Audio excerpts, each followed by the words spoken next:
I have something very, very exciting for you guys today. I checked in on the most recent, largest tournament that happens every single week, and I saw a Porygon-Z list going 5-1. So I decided to play some games and edit my deck list. Now, as always, before I show the deck list, if you are a deck list snatcher, it's all you're here for. All I ask is that you subscribe to the channel, like the video, and if you want to go the extra mile, leave the video playing while you are importing your deck list to Pokemon Pocket. Helps boost the watch time, helps YouTube keep putting the video out. Here is the deck list. Okay. A lot going on. What does Porygon-Z do? Well, there's a ton. So first you have this basic Porygon. This Porygon has the ability that lets you look at the top card of your deck. And I'm actually going to stop because we're going to have to explain this play so you don't do what I did.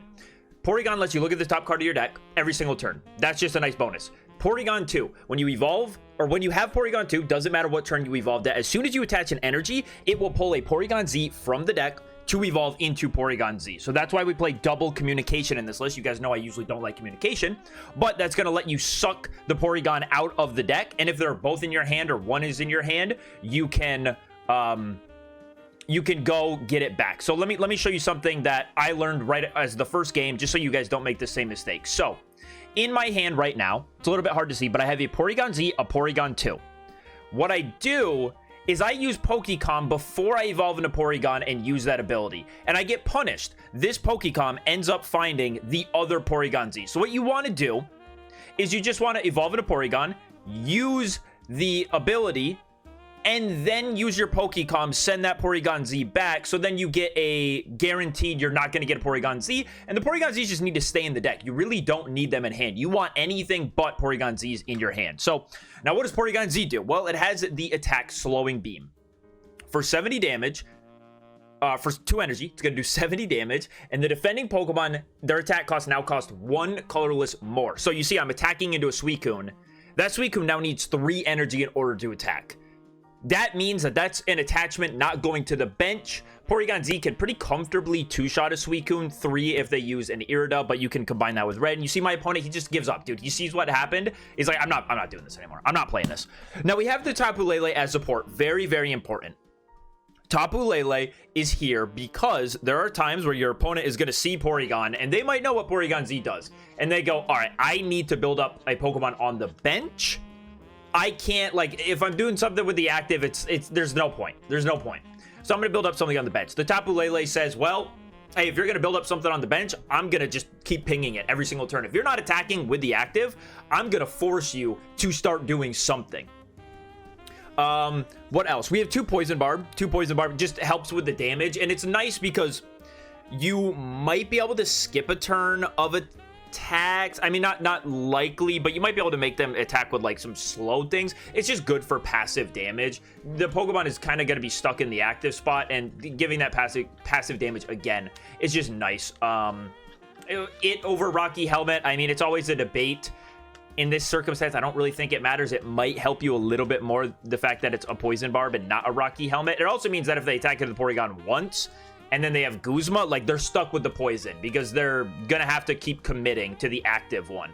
And if they take a turn off from attacking, don't attach to the active Pokemon, attach to the bench Pokemon instead, then that poison's just gonna keep on ticking, keep ticking. Now this game right here is what made me do a 1-1 Porygon split, because I remembered, dude, there is Zeraora everywhere. The Porygon with the data scan that lets you look at the top card of the deck, that only has 50 HP. So I put in one of the 60 HP Porygons, so that way when I'm facing the Zeraoras there's a lot of Zeraora stuff in high-ranking Master Ball, I want to be able to survive a Zeraora hit. But I also really like the data scan. The data scan lets you do a lot of cool things. You can look at the top card of the deck and go, I definitely want this.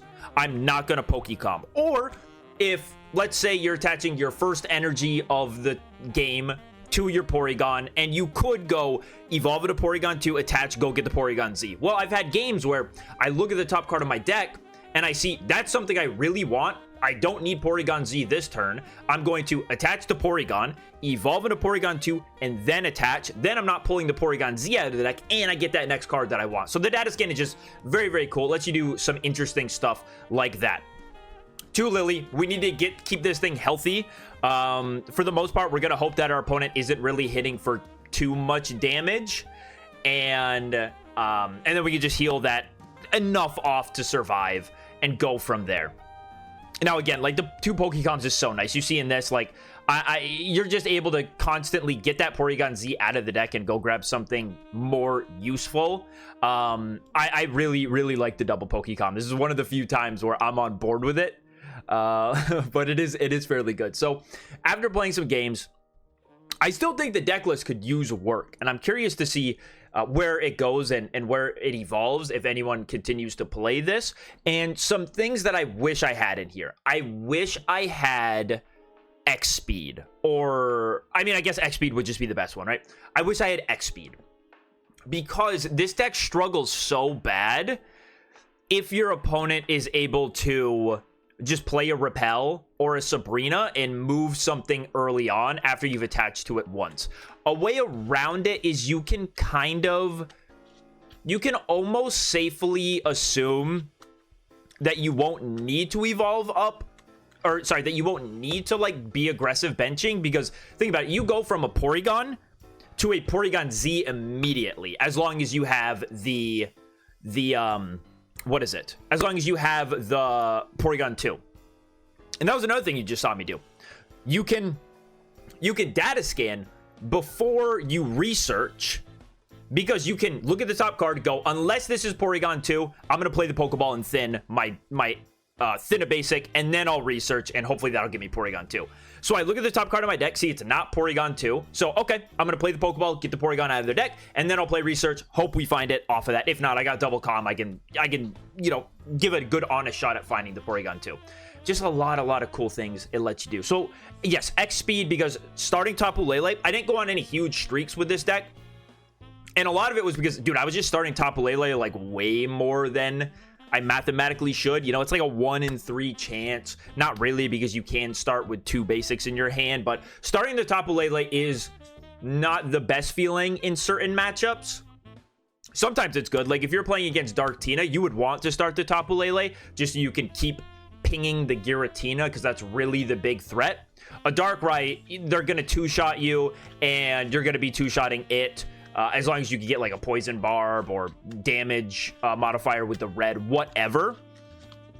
And you just kind of want to deal with the Giratina, because that's going to be one-shotting your Porygon-Z. So you want to do as much damage to the Giratina as you can before it's up and attacking. So yeah, an X Speed would be really nice. Like obviously a red card would be great in here too, just to slow my opponents down more. Now the tournament list played a Silver instead of a Mars, and the whole time, like, Silver just wasn't doing it. Silver was not giving me what I needed. And given that we get to play this, you know, force our opponent to like 3 points, games can go on for a bit of time. And I just like the Mars. You can either use it early to slow them down, or you can use it late game if you're hoping for them to miss something. I kind of like the Mars more than Silver. And in general, I usually like Mars more than Silver. Silver only feels great to me if we're playing like double red card Silver list. Then it feels good. But if I had to choose one disruption card for this deck, I'm picking Mars every time. Yeah, I'm definitely going with Mars, because we're not using supporters early on, really, besides the researches. You have time to use the Mars early game, and you have time to use it late game. So that's what I prefer. Now this match right here, Guzzlord on paper should be okay. Just depends on how the will flips, or how the grindcore flips go, really. So you saw in the start of this game, I built up 3 energy on a Porygon-Z, because I just don't want to get grindcore scammed. And now I'm in a weird spot where I can see what my opponent's trying to do. He's trying to build up that Celesteela, retreat into it, put 0 energy on Guzzlord, and then take a knockout on my Porygon-Z. So I'm like, well, there are 2 ways I can get scammed here. If I attach the Tapu Lele, my opponent could go Sabrina, knock out the Tapu Lele, and then go hit twice at a Porygon and use grindcores, whatever. I decided I need to attach the Porygon-Z and just hope that some grindcore misses so I can survive a little bit longer. Now here I was debating, right? Do I start Porygon or do I start Tapu Lele? I'm going first, and honestly, I think what I should have done most likely is started Tapu Lele. My opponent's going to do a bit of a blunder here that I think is the reason why I won this game, to be honest. But I think I should have started Tapu Lele, because if you're going first into a lightning deck, depending if it's Silvally, you're gonna get run over before you can put down enough energy. So you ideally what you would like to do, I think, is kind of just let Tapu Lele go down and just try to do a double Porygon-Z game. So, like, what would be way better, I look at my opponent's hand, I say, what do I not want? I think I don't want the Sabrina, but I'm like, I probably don't want the Gladian because he has double Silvally in hand. I got to get rid of... I can't let him set up double Silvally this game, or at least not now, right? I need to delay that. So even here, I'm debating, like, where does this energy go? Because my opponent seems very clear. He's going to come in with a Silvally this turn. So I decide to attach the Porygon-Z. Now all he has left in his hand is Sabrina. So if he wants to do any real meaningful damage, he's going to have to use that Sabrina with the Silvally. And he's thinking, and he's thinking, and he's thinking. He spends a long time considering, what does he want to do? Does he just want to hit me for 50? Or does he want to go for a knockout with Silvally? And I think this is a big throw, because you see what Porygon-Z does, right? My opponent needs to keep a lot of energy in play, and he would ideally like to take these guys out. And he goes Sabrina, and I'm like, dude, thank you. Take my Tapu Lele. That's doing nothing this game. 2 Porygon-Zs should just deal with this guy. And now from here, it's a slogfest, right? I mean, my opponent, he has to attach 3 energy in order to attack. Like, it's not gonna be a good time. If he wants to attack with the Silvally, he's got to throw a 3rd energy on there to do 100, and then he has nothing built up in the back. Like, just not fun for him at all. And he attaches, he goes Brave Buddies, and now I know, just waste the red. It's Silvally. As soon as you get red against Silvally, just play it. There's almost no Silvally decks going around that play any EX. So always just get those out of your hand, because they like to play Mars. I think they might play 2 Mars some list. So you really want it gone. Now I'm thinking, all right, I'm in a really good spot. If my opponent misses heads here, this game is essentially just over, because what is my opponent going to do about 2 Porygon-Zs in front of him? And he flips tails. So now I got this Porygon-Z barely hanging on to life, but I've got 2 of them. That's the great thing. And I get the Poison Barb finally. So now, my opponent can evolve into Silvally, sure. He won't, the effect will go away when he evolves, and that's fine. But he'll have nothing left, right? He'll have no attachments anywhere. So it's kind of, you know, what are you going to do? What are you going to do here? He can evolve into Silvally. He can retreat to Zeraora if he wanted. Try to go that way, but I'm holding Cyrus in hand. So he attaches to Zeraora and retreats into it, which I think is very, very interesting, because this Zeraora can't attack into me ever. And now I'm debating, well, do I want to Lily, or do I just want to go get that Silvally? Because I could Lily and attack the Zeraora. But I'm thinking, you know what, dude, if this Zeraora attacks into me at all, it's done for. It doesn't, like, it can't swing into me. He would need a Guzma in order to do that. Otherwise, it's just gonna fall over. And there's not really, like, a way for my opponent's energy to work out that he can survive this. And he just opts to not attack that turn. I now have double Lily, so I can do that. And then slowing beam. I attach this 4th because this deck also likes to play Team Rocket Grunt. So I'm just trying to make sure that my active one has all the energy possible, in case he wants to go for the Team Rocket Grunt and try to rip some energy off me. And there he goes. He finally gets to attack again. But with that Poison Barb, I have the exact number in order to knock out a Zeraora. And that's going to be it. So I think this deck, if you can get 2 Porygon-Z set up against Silvally, it seems really hard. And the great thing about this deck is, like, dude, you get your stage 2s online so fast.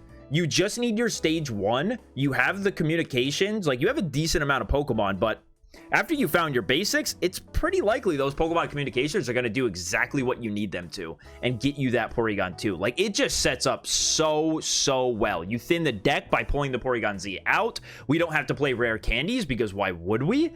Like, it's like a stage 1, stage 2 deck. It's really, really cool. It makes me think, like, maybe we could run it with Silvally, because then it's like, well, we don't really care which one we start with. Like, both would be fine. It would, you know, we'd probably have to cut a lot to make the supporter count work for Silvally, but it's just an idea. Another thought was, I tried it with Zeraora, because I was starting Tapu Lele so much. I'm like, what if we just did a Zeraora?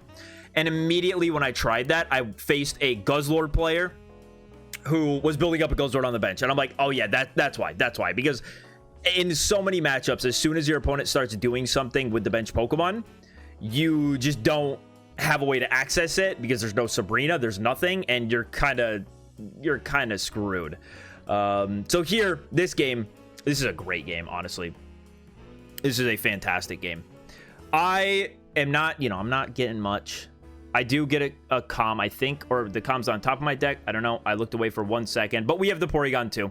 Either way, whatever I wanted on top of my deck, I decided that I really, really wanted it, I think, right? It's a comm on the way. I definitely want that.